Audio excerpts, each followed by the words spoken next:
শুধু বাংলা নয়, বিজেপি শাসিত রাজ্য, ভিন রাজ্য, বাম শাসিত কেরালেও বিএলওদের মৃত্যুর অভিযোগ উঠেছে। আর এরপর কাজের চাপেই অসুস্থ হয়ে পড়লেন এই আরও।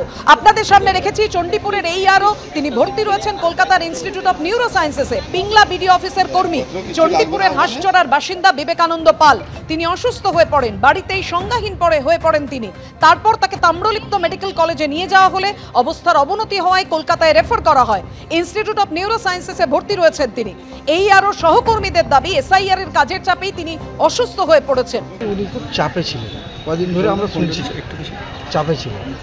তো ওনার আন্ডারে প্রায় 40 জন বিএলও আছে শুনেছি আমি। এগুলা সকালে আজকে 6:30টার সময় অসুস্থ হয়ে গেছে, সিটি স্ক্যান করেছে, ব্রেনের একটু সমস্যা হয়েছে, চোখের আইবলটা বসে গেছে, মানে কোনো রকম মানে রেসপন্স নেই।